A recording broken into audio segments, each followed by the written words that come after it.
When my children told me I was too old to handle money, I decided to prove them wrong. I took their college funds and invested them into a new business. It was a bold decision, and I was filled with a mix of fear and determination. Despite their disapproval, I focused on making my business succeed. As I navigated the challenges, I found a renewed sense of purpose and control over my life, pushing forward with a vision I believed in. Before we dive back in, let us know where you're tuning in from. If this story resonates with you, don't forget to hit that subscribe button because tomorrow, I've got something even more special lined up just for you. I stood frozen, the words echoing in my ears like a cruel joke. "You're too old to handle money," my oldest son Jake had said, his voice dripping with contempt. My heart clenched, and for a moment, I thought I had misheard him. But there it was, clear and unmistakable, cutting through the silence of our dinner table like a blade. I looked at my two children, both seated before me. To them, I must have seemed like a relic of the past, a mother who had grown outdated, irrelevant, no longer capable of managing her own life, let alone the money she had worked so hard to save. The shock hit me like a tidal wave, drowning out every other thought. Was this really happening? How had we reached this point? The words stung. But it wasn't just the words themselves, it was the weight of the entire situation. After all these years, after everything I had done for them, this was how they saw me? This was how they valued me. I could feel my face burning, a mix of humiliation and anger flooding through me. The steady hum of the refrigerator, the clink of silverware, the casual sounds of a normal evening at home, it all felt suddenly far away, irrelevant. I struggled to hold my composure, but inside, something was unraveling. My breath came in shallow gasps as the shock faded, replaced by disbelief and hurt. I had worked so hard for them, for us. It wasn't just the money that hurt, it was the betrayal. The assumption that I was no longer competent to take care of what we had built together. They didn't understand. They couldn't possibly understand the sacrifices I had made, the late nights I had spent working overtime, the years I had devoted to building our life. And yet, here they were, dismissing it all in one sharp, cruel remark. I looked at my husband, Paul, hoping for some support, some sign that he too was stunned. But he remained silent, eyes cast down at his plate, unwilling to meet my gaze. That silence hit me harder than anything Jake had said. Paul hadn't spoken up to defend me, not even a whisper of support. It felt as if he too had quietly given up on me. Maybe I was too old, too tired to keep going, but I wasn't ready to admit it. Not yet. "What are you saying?" I managed, my voice trembling despite my best efforts. "What do you mean by that?" Jake sat up straighter, a smug expression spreading across his face, as if he'd just delivered a well-thought-out critique. "We just don't think you're capable anymore. You're getting older, Mom. You need to trust us to handle things now." His words were blunt, delivered without any compassion. I could feel my chest tighten, my pulse quickening. I had given them everything. I had been their mother, their protector, their provider. But in that moment, it seemed as though none of that mattered. They no longer saw me as the woman who had sacrificed so much to give them a future. They only saw the limitations of my age, the perceived decline that comes with getting older. I glanced at my daughter, Emma, hoping for something different, a softer look, perhaps a shred of empathy. But she sat there, her arms crossed, nodding in agreement with Jake. The betrayal was complete. They didn't see the hours I had put in at my job, or the countless sacrifices I had made so they could have the opportunities one never did. I had always been the one they could rely on, the one who never wavered. And now, suddenly, I was no longer capable in their eyes? Something inside me snapped. I stood up, my chair scraping against the floor, but I barely noticed. The anger coursing through me was too strong to ignore. I had raised them to be independent, strong, and smart, hadn't I? But this was not the independence I had envisioned. This was betrayal. Without thinking, I turned to Paul. "How could you let this happen?" I demanded, my voice rising in pitch. But he remained silent, his face pale and unreadable. I felt a wave of anger sweep over me again, and before I knew what I was doing, I was grabbing my purse from the counter and walking toward the door. I didn't know where I was going, only that I had to get away. Away from the house that had once felt like a sanctuary, away from the children who had become strangers, away from the man who should have been my partner. I didn't know what was next, but I knew I wasn't going to let this stand. There had to be more to my life than what they had just reduced me to. I would prove to them that I wasn't too old, that I was capable, more than capable. I would find a way to reclaim my power. As I stepped outside into the cool evening air, I felt a mixture of anger and determination building inside me. It wasn't just about the money. It was about respect. It was about reclaiming my dignity. I wasn't finished. Not by a long shot. And that night, as I walked away from my family for the first time in what felt like forever, I made a decision. I would not let this betrayal define me. I would show them. And I would start by taking control of my own destiny. But how? Where would I start? What could I do at my age, with so much to lose? The answer would come to me sooner than I expected. But that's a story for another time. I drove aimlessly for hours that night, the hum of the engine the only sound in the silence of the car. The darkness outside matched the growing void inside me. I didn't know where I was going, only that I needed to be alone with my thoughts. I needed to breathe without the suffocating weight of their expectations. Looking back, I could trace the roots of everything that had happened. I wasn't always the person they saw me as now. No, there was a time when I was full of hope, ambition, and dreams. But life had a way of reshaping you, breaking you down, and forcing you into a mold you didn't ask for.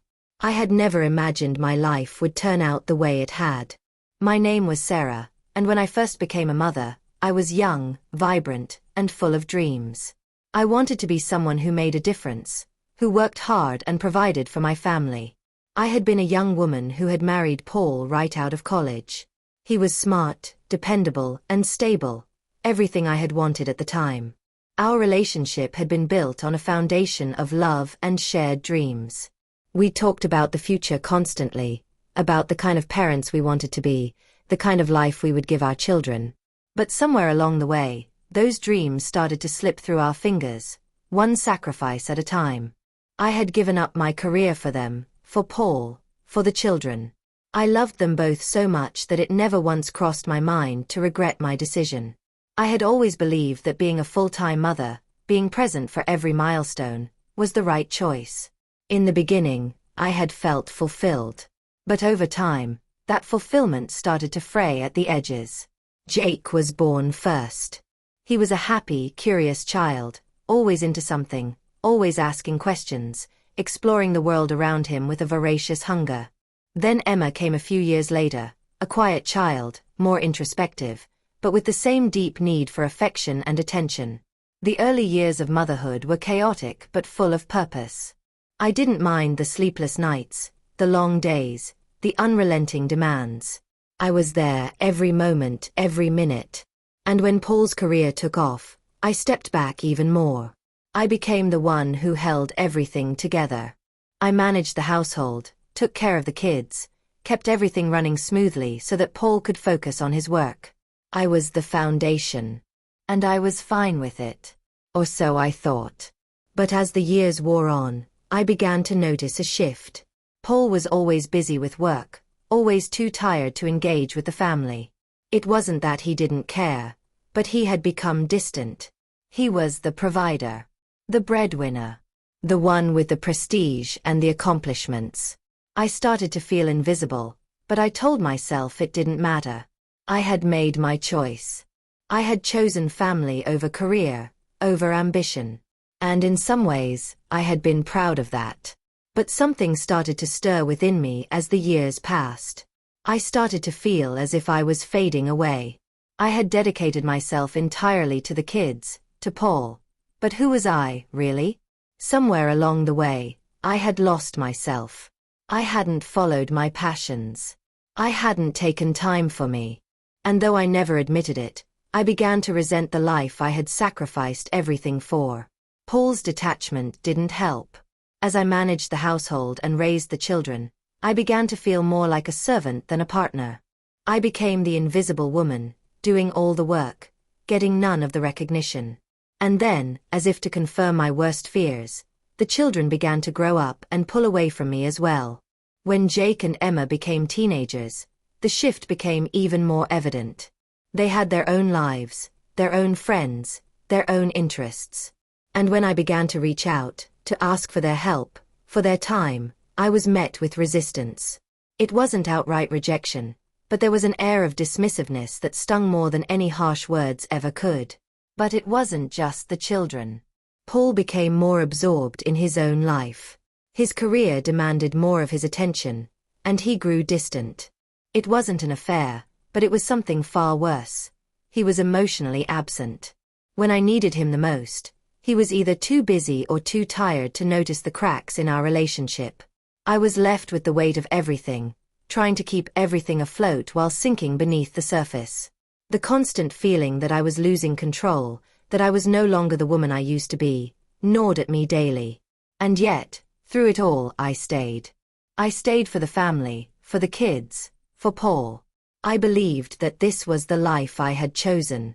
But now, looking back, I realized I had been living for them, not for myself. The children grew up, as children do, and left for college. I was proud of them, of course. But when they left, I was left behind. I didn't know who I was anymore. My life had revolved around them for so long, I had forgotten how to be anything other than Mom. I hadn't anticipated that empty nest syndrome would feel so suffocating. I hadn't anticipated the silence, the weight of my own loneliness. I didn't know how to fill the space they had left behind. It was in this silence, in this emptiness, that I began to reconsider my life. I needed something more. I wanted to feel alive again. I wanted to feel like I had purpose, like I wasn't just an afterthought. And that's when I began to think about the money I had been quietly saving over the years. The college funds. The investments. The nest egg I had built, bit by bit, from the sacrifices I had made. I had never really considered what I could do with that money, not until I was faced with the shock of Jake's words. But in that moment, something clicked inside me. I realized that maybe I had been so focused on giving everything to others that I had forgotten to give anything to myself. Maybe it was time for me to finally take control. I wasn't going to let their dismissal of me, their underestimation, define my future. I was going to do something. Something for me. Something that would prove to them, and to myself, that I was not too old, not too irrelevant, to make something of my life. But what? What could I do?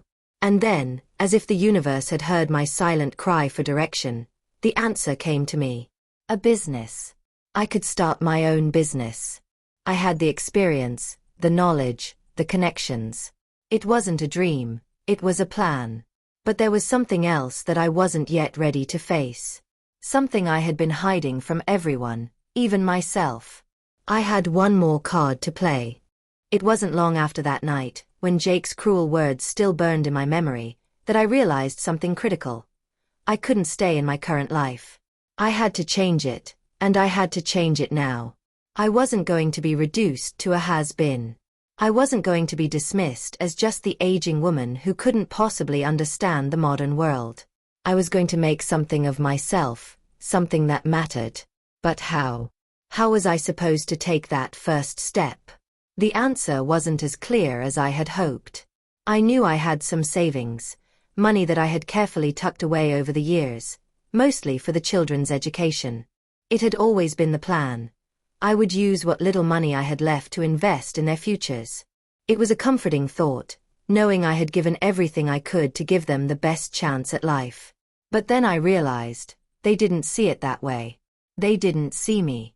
I had invested everything into their future, and in doing so, I had almost lost my own. That thought gnawed at me as I drove the long road home, reflecting on the sudden isolation I had felt. I was alone in a house that once was full of energy, of noise, of my children's laughter. I tried to push down the rising anxiety, but it wouldn't go away. What had I really done for myself? Was my entire life just a series of sacrifices with no room for my own desires? And when had I stopped feeling like a person, like a woman with ambitions of her own? As I sat at a red light, the weight of it all threatened to crush me. I had to stop thinking like this. I had to act. By the time I got home, I knew what I had to do. But that knowledge brought with it another, even deeper realization. I had been holding on to a lie I had told myself for years. The college funds. The savings I had put away. It was a lie, too. Those funds weren't just for them. I had set aside money for my own future. I hadn't told anyone, least of all Paul, but I had squirreled away enough to start my own business, my own life. I hadn't realized it before, but I had been preparing for this moment for a long time. I had been preparing for the day I would have to walk away from everything I knew and build something on my own. That night, after I walked in the door, I went straight to the study, where I kept the file hidden at the back of the cabinet. No one knew about it. Not Paul, not the kids. I had made sure of that. There, in the quiet darkness of the study, I pulled out the folder. The money was enough to start something. It wasn't huge, but it was a solid start. I knew that once I took this step, there would be no going back. If I used this money, I would be setting myself up for a battle. A battle with Paul, with my children, maybe even with myself. There was no more turning back. I was interrupted by the sound of Paul entering the room. He came in, looking tired as usual, his eyes scanning the room. "You okay?" he asked, his voice tired, offering no real concern. I didn't answer immediately. I needed to make a decision. I needed to decide whether to hide this from him or reveal the truth. "Sarah," Paul said, his tone more insistent. "What's going on?" I didn't look up from the folder. The paper felt like a lifeline in my hand, the final key to the door I'd been waiting to open. I had kept this secret from him for years, but the truth was that I needed it now. I needed it to take the first step, to prove I could do something for myself. "I'm starting my own business," I finally said, the words coming out in a rush. "I'm taking the money I've saved from the college funds, and I'm investing it into a new venture." The silence that followed was deafening. Paul blinked, then laughed softly, a laugh that held no humor. "You're what?" "You heard me." I turned to face him, finally meeting his gaze. "I'm done waiting for someone else to give me permission. I'm done being the invisible woman in this house." Paul's face shifted from confusion to disbelief. "Are you serious?" His voice rose in pitch. "That money, those funds, are for the kids. You can't just." "I've worked my entire life to build this family," I cut in, my voice unwavering. "I've made every sacrifice for you, for them. And now, you're telling me I can't have this for myself? That I'm too old to manage my own future?" Paul was silent again, his eyes darkening with something I couldn't quite place. "You're making a mistake," he finally said, his voice flat, dismissive. "I don't think this is a good idea. You're too what? Too old. Too tired."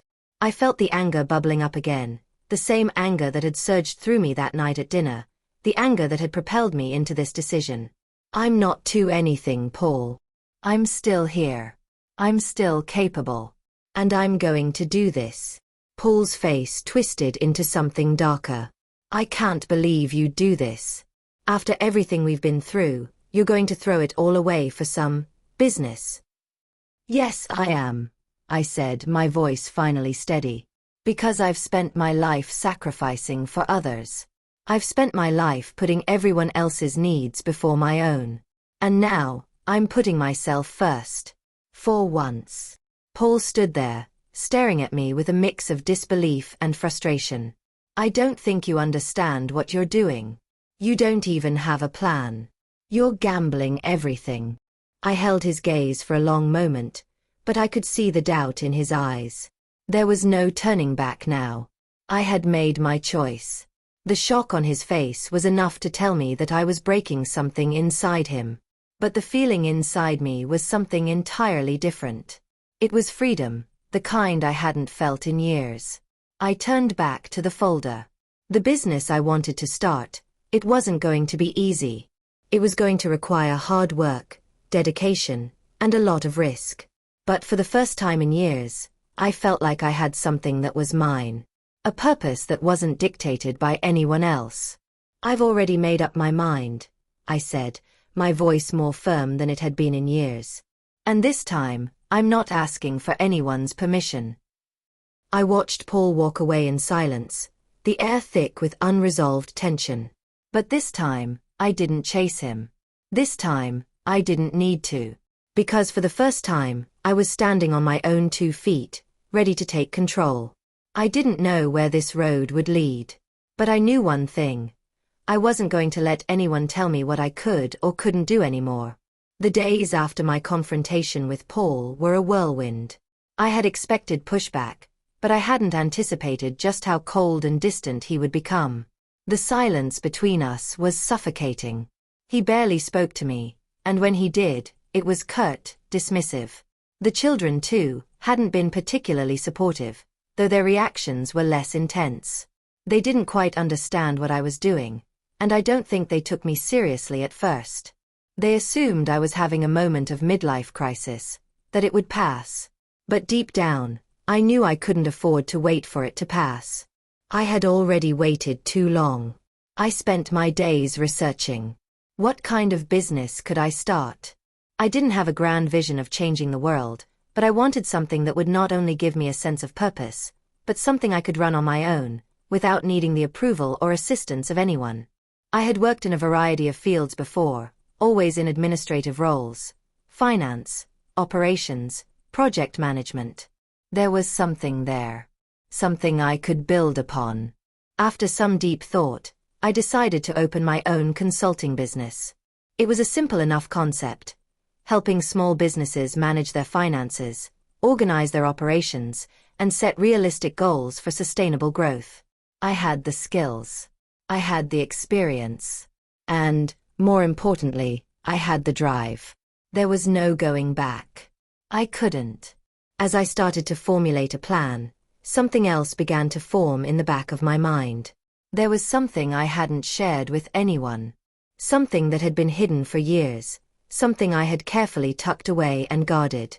I had never told anyone, not even Paul, about the additional money I had set aside. The investments I had made on my own. It wasn't much, certainly not enough to start a massive empire, but it was enough to give me the launchpad I needed. It all began many years ago, when I first started managing the household finances. Paul was the one with the high-paying job, and I was responsible for budgeting, saving, and planning for the future. Over time, I learned the ropes of investing. It started with small amounts, just a few hundred here and there, but I began to feel a sense of pride in how well I was managing the funds. At first, Paul hadn't noticed. He was always too busy with his own work to pay attention to the details of the household budget. As the years passed, I got more serious. I invested in low-risk funds, diversified a little, and when I felt confident, I began to make small investments in stocks, ones that I believed in, ones that felt like a secure bet. It was subtle.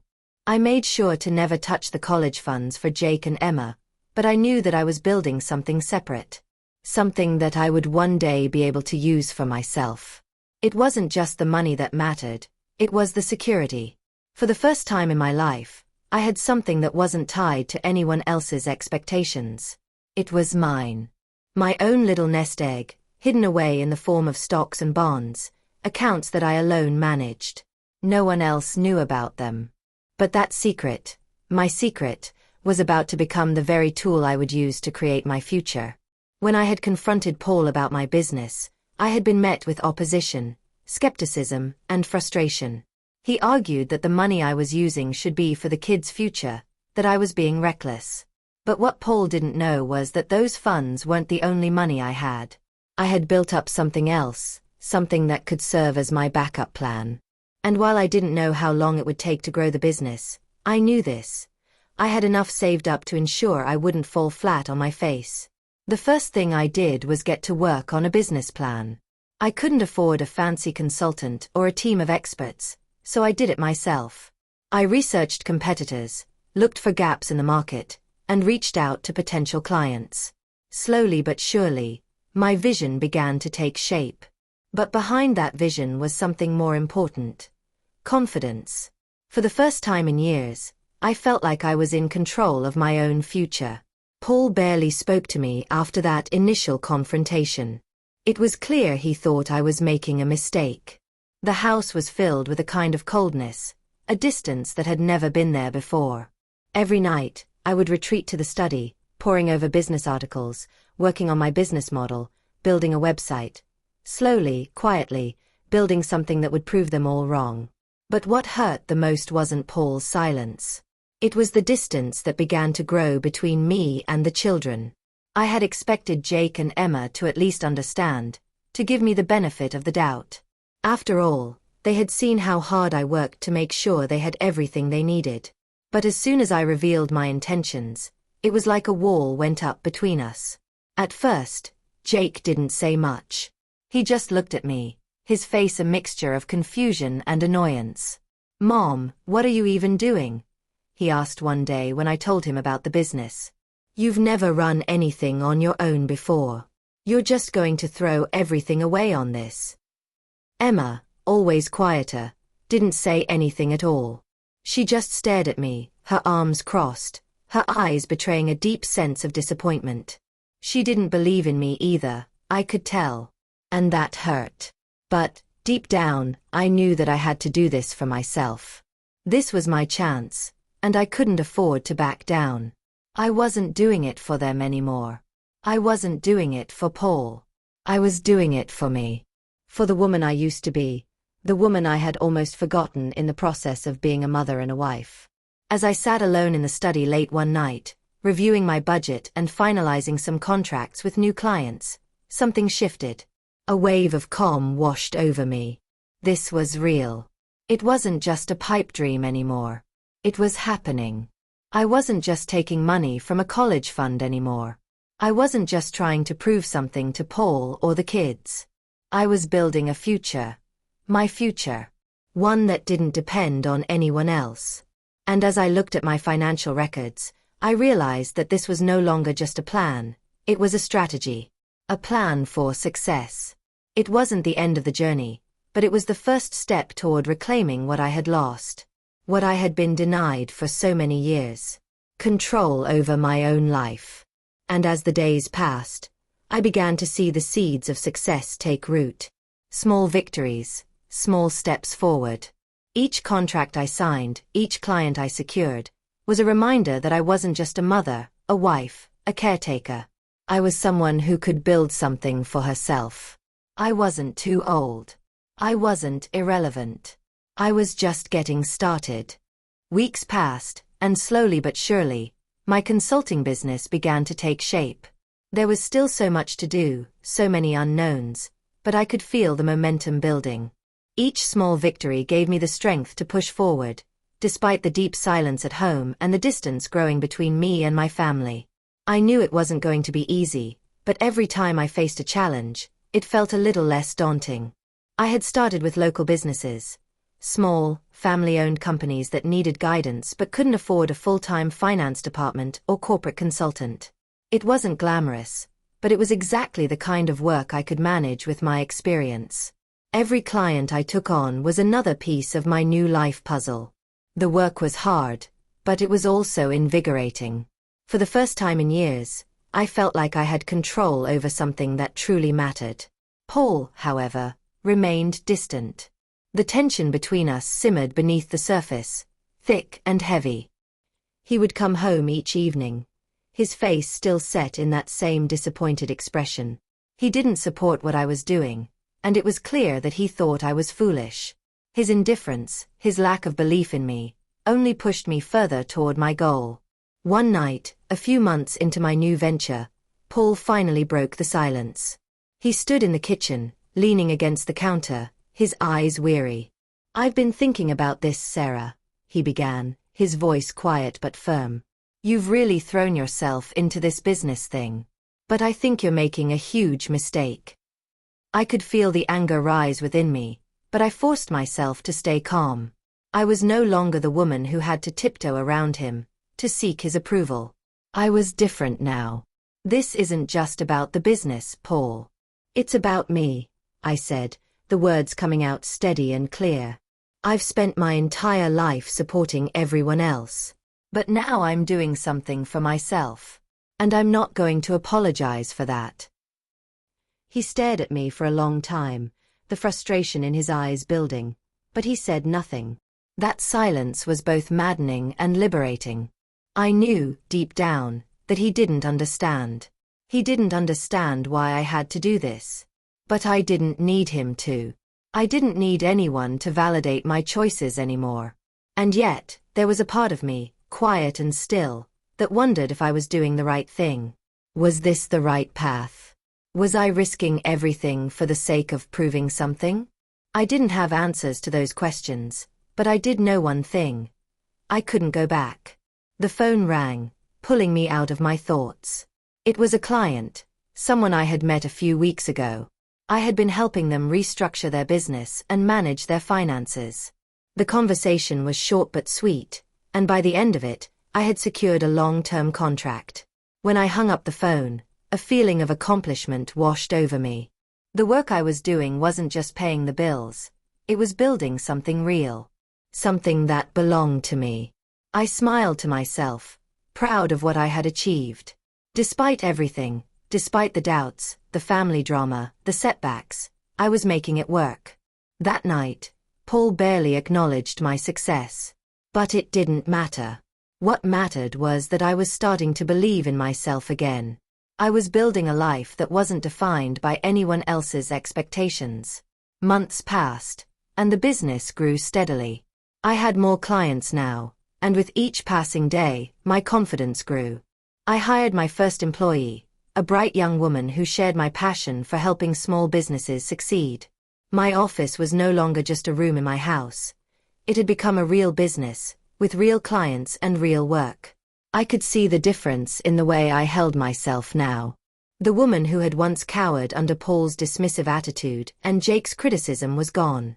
The woman who had always sacrificed for her family, lost herself in the process, was no longer afraid to take risks.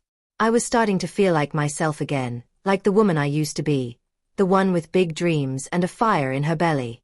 But even with all my progress, the rift with my family remained. The distance between me and my children, especially Jake, felt like a chasm I couldn't cross. I kept waiting for them to come around, for them to understand why I had to do this.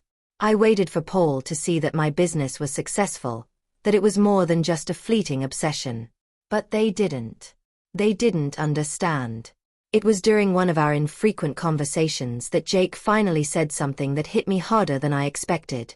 "Mom, why don't you just let it go? You've proved your point. You're not too old, okay? But this business thing, it's not you. It's just not who you are anymore." I was silent for a long time, the weight of his words pressing down on me. He didn't get it. He didn't understand how far I had come, how much I had sacrificed, or how much I had finally taken back control of my life. But the more I thought about it, the more I realized something important. This wasn't about him. It wasn't about Paul or Emma or anyone else. This was about me. This was my life, my future, and if they couldn't accept that, it wasn't my problem anymore. I couldn't live for them. I couldn't live in the shadow of their expectations. I had to live for myself. And so, I did. I moved forward, building my business, meeting new people, and taking on more clients. Slowly, my work started to pay off in ways I hadn't expected. The clients I had helped were thriving, and word began to spread. My reputation grew. I was no longer the invisible woman in the background. I was someone people respected, someone with expertise. I wasn't just taking money from a college fund anymore. I was generating wealth. My own wealth. 1 year later, my business was thriving.